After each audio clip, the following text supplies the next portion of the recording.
صدق الله العلي العظيم. اللهم صل على سيدنا محمد وعلى آل سيدنا محمد كما صليت على إبراهيم وعلى آل إبراهيم إنك حميد مجيد. اللهم بارك على سيدنا محمد وعلى آل سيدنا محمد. Very blessed month, a month which is called Rabiul Awwal. In this very month, our Prophet sallallahu alaihi wasallam migrated from Makkah al-Mukarramah to Madinah al-Munawwarah. And in this very month, our beloved Prophet sallallahu alaihi wasallam was born, and in this very month, our beloved Prophet sallallahu alaihi wasallam passed away. And one opinion is that Prophet sallallahu alaihi wasallam was given the Nabuwah in this very month. Since Allah subhanahu wa ta'ala created the heavens and the earth, the history of human being has not seen and has not found, nor it will see and nor it will find a day superior, virtuous than the day in which our Prophet sallallahu alaihi wasallam was born. Because Allah subhanahu wa ta'ala, if He created the heavens and the earth, this creation came to existence due to Prophet sallallahu alaihi wasallam. Our Prophet sallallahu alaihi wasallam, he was such a personality, whoever saw him and whoever sat in his company, he began to love Prophet sallallahu alaihi wasallam, and this love, it continued increasing in that very person who saw Prophet sallallahu alaihi wasallam or who sat in the company of Prophet sallallahu alaihi wasallam. A believer can be a complete believer until he has a love and shows love to Prophet sallallahu alaihi wasallam. Now, this is the nature of every human being, that when he loves someone, he expresses the love somehow. Now, how do we express the love which we have in our hearts for Prophet sallallahu alaihi wasallam? How can we show that we really love our Prophet sallallahu alaihi wasallam? Because this month, the month of Rabiul Awwal, is the month which reminds us that Prophet sallallahu alaihi wasallam was born in this month. And a believer, when he enters into the month of Rabiul Awwal, he straightway starts thinking that, my beloved Prophet sallallahu alaihi wasallam was born in this month, and he should start expressing the love of Prophet sallallahu alaihi wasallam. Though our Prophet sallallahu alaihi wasallam was such a personality that a believer, he should not only express the love for Rasulullah sallallahu alaihi wasallam which he has in the heart only in the month of Rabiul Awwal. It is not restricted to Rabiul Awwal, but every moment of our Prophet sallallahu alaihi wasallam's life is worth being remembered. It's something that one should remember all the time, and one should always express his love for Rasulullah sallallahu alaihi wasallam. Now the question is, how can we express this love which is right in the depth of our hearts for Rasulullah sallallahu alaihi wasallam? There are two ways through which we can express and we can show this love. One is to send salutations on Prophet sallallahu alaihi wasallam as much as we can. though sending of salutation should be on a daily basis. But when the month of Rabiul Awwal comes, the ulamas, they say one should increase in number the salutation. He should send as much as he can salutation on Prophet Sallallahu Alaihi Wasallam. And the second method of expressing our love for Rasulullah Sallallahu Alaihi Wasallam is to adopt his sunnah in our daily life. Though it's not restricted to Rabiul Awwal, but when Rabiul Awwal comes, then we should be very cautious, and then we should pay more attention to this, and we should be very careful what we are doing. And every step we take, we should tell ourselves that I am a Prophet's follower, and I need to adopt every sunnah and every way of his life in my own daily life. Now, today, when we look around and we look at our own self and we ponder our own self, we find ourselves that we have taken the sunnah of Prophet ﷺ very light. We consider it as something which has no value. Allama Zainuddin Rajab Rahimullah, he mentions his own waqia and his own incident. He says, a man came to me. He writes this in his book, Ahwal al-Qiyamah. He said, a man came to me and who used to steal shrouds from people's graves. And he had repented, made tawbah from this sin. He came to me and he mentioned this to me, that once I used to do this. He said, I asked him, did you see anything amazing? When you used to steal, when you used to dig the graves and you used to steal the shrouds of the deceased. He said, yes. He said, what have you seen? He said, I've seen many people, many Muslims, that their faces were turned away from Qibla. He said, I was surprised to hear this, and I went to Imam Awza'i rahimahullah, and I quoted this to him, and I said to him, look, this man who used to steal the shrouds from the graves, and now he came and he mentioned this to me, that I've seen many Muslims, deceased Muslims, their faces were turned away from the Qibla. Imam Awza'i rahmatullah, when he heard this, he said, Inna lillahi wa inna ilayhi raji'un. He recited this 3 times. And he said, you know something? These Muslims in the graves whose faces have been turned away from Qibla, they are the Muslims who used to turn their faces away from the Sunnah of Prophet Sallallahu Alaihi Wasallam. These are the Muslims who used to take the Sunnah of Prophet Sallallahu Alaihi Wasallam very light. And this is what's been happened to them in the grave, that Allah subhanahu wa ta'ala made the faces turn away from Qibla.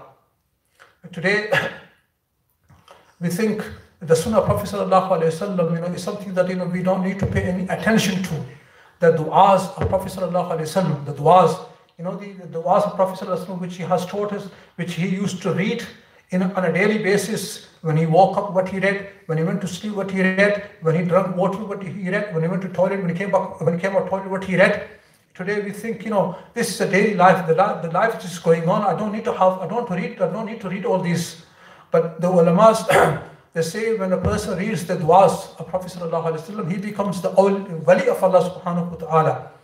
Once Abu Darda radiallahu ta'ala anhu, his lady servant, she asked him, what are you? He said, I'm just a human like you. He said, you are not a human like us. He said, why? He said, you know something, I have been feeding you the poison for many days, but nothing happened to you. He said, why should something happen to me when I every day read this dua, which Prophet Sallallahu Alaihi Wasallam taught us, Bismillahilladhi ma ismihi la yadurru shay'un fil ardi wa la fis sama.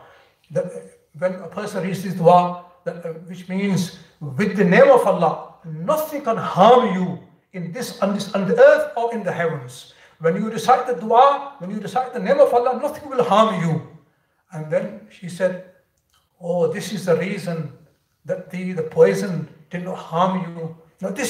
You can imagine how much faith in Allah subhanahu wa ta'ala they had.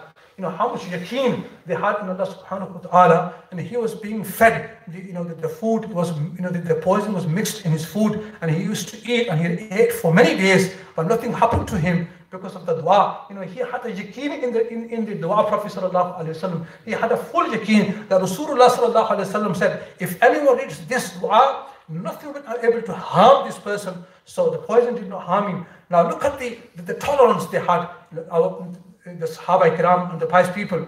He said, you used to do this? She said, yes, I used to do this. I used to mix the poison in the food. He said, if you used to do this, I forgive you, and for the sake of Allah, I free you. Imagine, can we do this?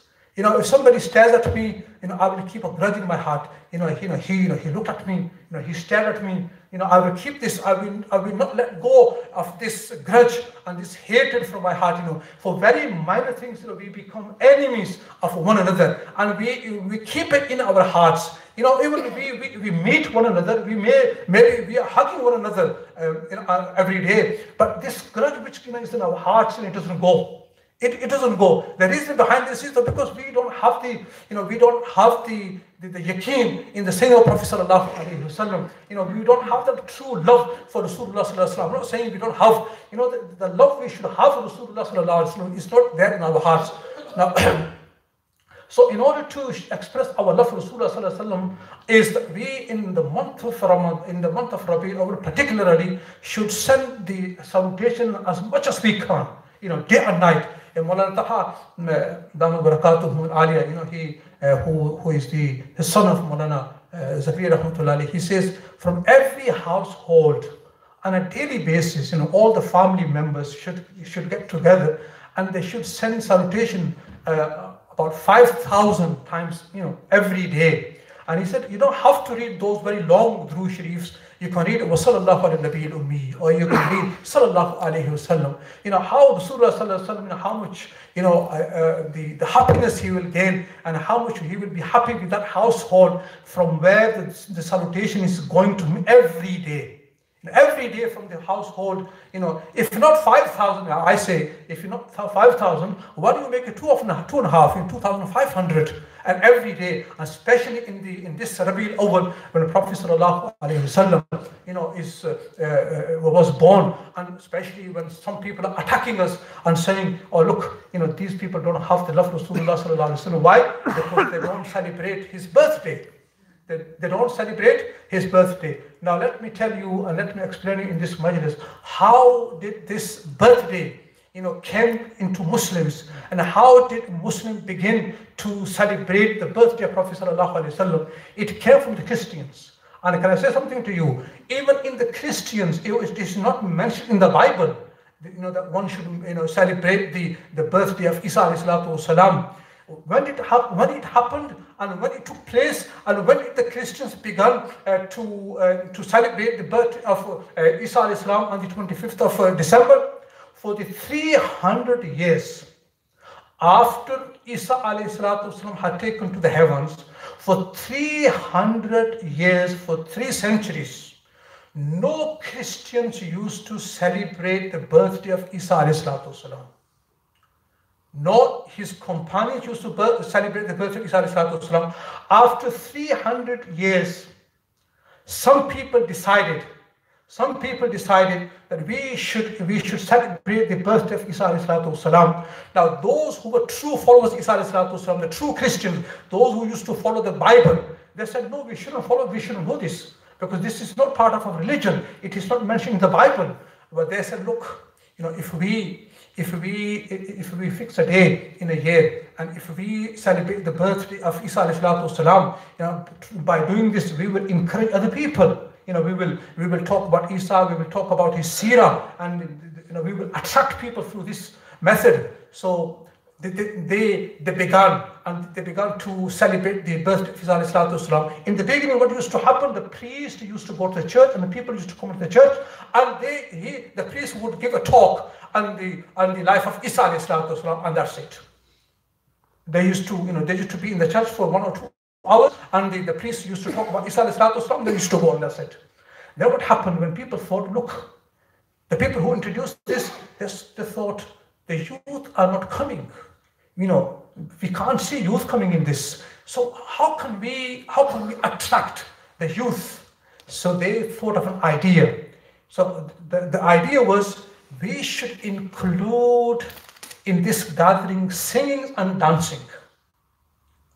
Singing, we will call someone to sing, we will have some songs and we will have someone to dance. This is the very way we can attract the youth. So when they began this, the youth started coming in. The youth started coming in. So since then, they've started the birthday of Isa alayhi salatu wasalam. Now the Muslims also got this idea from them. The Muslims got this idea from them. Now when we see Prophet sallallahu alayhi wasallam, Rasulullah sallallahu alayhi wasallam, when we look at his life or when we look at his teachings, we cannot find even one weak hadith in which Prophet sallallahu alayhi wasallam introduced his ummah to celebrate his birthday. No Prophet Rasulullah sallallahu alaihi wasallam became prophet when he was 40 years old. And after 40 years old, he remained in this dunya for 23 years. On the age of 63, he passed away. Now in these 23 years, how many Rabi' al-Awwal came in his life? 23 Rabi' al-Awwals. Not even in one Rabi' al-Awwal, Rasulullah sallallahu alaihi wasallam celebrated his own birthday. Not even one Rabi' al-Awwal. And also, after he passed away, how many Sahabas he left behind? More or less 124,000 companions he left behind. We don't find even one companion out of 124,000 companions celebrating the birthday of Prophet sallallahu alaihi wasallam, or teaching others or encouraging others to celebrate the birthday of Rasulullah sallallahu alaihi wasallam. So therefore, we come to know that this celebration is something very new in Islam. It is introduced very later on. It was not the custom and the practice of Prophet sallallahu alaihi wasallam to celebrate his own birthday. Nor the companions of Rasulullah sallallahu alaihi wasallam celebrated the birthday of Prophet sallallahu alaihi wasallam. Nor after the companions, the Tabi'een celebrated the birthday of Prophet sallallahu alaihi wasallam. It's obvious that we have to say that this birthday is innovation. This birthday, it is innovation. It's got nothing to do with Islam. It's got nothing to do with Sharia. Now, what is the bid'ah? What is the bid'ah? What is innovation? Innovation is something that Islam does not introduce. It is not a part of Sharia, but someone introduced something into Islam. He brings it into Islam and he considers it as a rewardable act. This is a bid'ah. Now, there's ulama. Why we ulama at Yawman, we don't celebrate? Why? Because we consider it as innovation. We said this is not a part of deen. Had it been a part of deen, Rasulullah should have celebrated. Had it been a part of deen, the companions should have celebrated. Now, someone can argue and say, well, can you show us a hadith in which Prophet prohibited us from celebrating? People, when they argue, they say, well, you will show us a hadith in which Rasulullah prohibited us that you don't celebrate. Now, let me tell you, we read the Salatul Eidain every year. In Salatul Eid al-Fitr, we read Eid al-Adha. Now, Eid al-Adha and in Eid al-Fitr, there is no adhan and there is no iqamah. There is no. Prophet sallallahu alaihi wasallam in his lifetime, he never gave azan. No, there was an iqamat in Eid al-Fitr. Now, if you say to someone, well, give me a hadith in which Prophet sallallahu alaihi wasallam prohibited from giving adhan and iqamat in Eid al-Fitr and Eid al-Adha, you will not find a hadith. You will not find a hadith. Our Prophet's action, his practice enough. His practice was to read Eid al-Fitr and Eid al-Adha without adhan and without iqamah. Similarly, our Prophet ﷺ not celebrating his own birthday, it was enough evidence that the celebration is not part of deen. Had it been a part of deen, Rasulullah he would have celebrated. Had it been a part of deen, his companions should have celebrated, but they never celebrated. So this means this practice which is going on in the Muslims, it is an innovation. And our Prophet ﷺ said in the hadith, "Man ahdatha fi amrina hada ma laysa minhu fahuwa raddun." When somebody introduces something in the religion which is not part of religion, then it is rejected by Allah subhanahu wa ta'ala. Which is rejected by Allah subhanahu wa ta'ala. So in the verse which I recited, Allah says, "Qul bi fadlillahi wa bi rahmatihi fa bidhalika falyafrahu." Allah is saying that say, O Prophet, say, with the grace of Allah and His rahmah, these two things people should rejoice. Now what is Fadlullah and what is the rahmat of Allah? The Abdullah bin Abbas radiallahu ta'ala and who says the meaning of Fadl is the Quran. The meaning of Fadl is the grace of Allah, means the Quran, meaning that Allah Almighty has given us a Quran, to read, to recite, and to act upon. And the meaning of Rahmah is Prophet sallallahu alaihi wasallam, his sunnah. So we should thank Allah. We should rejoice. We should be happy that Allah subhanahu wa ta'ala granted to Islam. Allah has given us his book, his words. Through the Quran, through Islam, we can connect ourselves to Allah subhanahu wa ta'ala. So we should rejoice. Now somebody may say, look, Allah is saying we should rejoice. Now, can I say something? One is to become happy on something, and another thing is to celebrate the happiness. Now here Allah is not telling us to celebrate the happiness, but Allah is saying to be happy and to rejoice.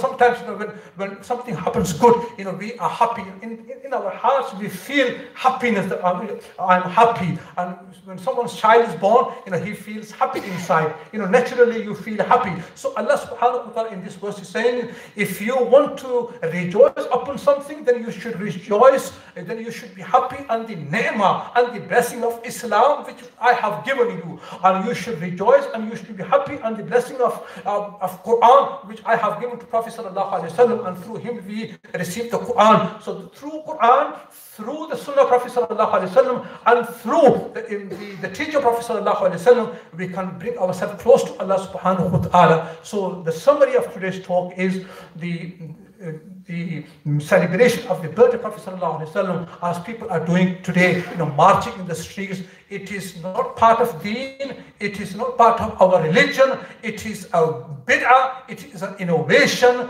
which the companion Prophet sallallahu alaihi wasallam avoided, and which Prophet sallallahu alaihi wasallam never celebrated himself. Now before I finish, sometimes I mention a masla, or sometimes I mention something may benefit you. Let me tell you one taweez today. You might be thinking, Riaz, since when have you become a peer? This taweez is, and then I'll give you references at the end. And many people may have read this as well. This taweez is on Friday, every Friday after Jummah prayer, in the state of ablution, if one writes on a piece of paper 35 times, how many times? 35 times. Muhammadur Rasulullah, Ahmadur Rasulullah. Allah subhanahu, and then he writes it down in the state of ablution. He should keep this paper with him in his pocket. Allah subhanahu wa ta'ala, through the barakah and the blessings of these writing, the names of Prophet sallallahu alaihi wasallam, Muhammadur Rasulullah, Ahmadur Rasulullah, Allah subhanahu wa ta'ala will make the good deeds very easy for him. Allah will make his obedience very easy for him. It will be very easy for him to do the obedience of Allah subhanahu wa ta'ala. And then, if this person in the morning, before the sunrise, if he opens this paper in which he wrote Muhammad Rasulullah, Ahmad Rasulullah 35 times, and he keeps on looking at it, and at the very same time he keeps on reciting the Durood Sharif, Allah subhanahu wa ta'ala will remove all his worries and all his difficulties. Now, who wrote this? This is in Fazail Amal. This is in Fazail Amal, in the chapter of the Fazail Durood Sharif. Maulana Zakaria rahmatullah alayhi wrote this, that whosoever will do this amal on Friday, write it on the piece of paper, Muhammad Rasulullah Ahmad 35 times. How many times? 35 times. And keep it in your pocket. Allah subhanahu wa ta'ala, through the barakah of this writing, He will remove your difficulties, He will remove your worries, and it will be very easy for you to do the good deeds. Today people say, we find it very hard and very difficult to do good deeds. But the barakah of this Muhammad Rasulullah, Ahmad Rasulullah is that Allah will make it very easy for you. How about try? Just try it. May Allah subhanahu wa ta'ala accept our sitting here. Allahumma salli ala Sayyidina wa Maulana.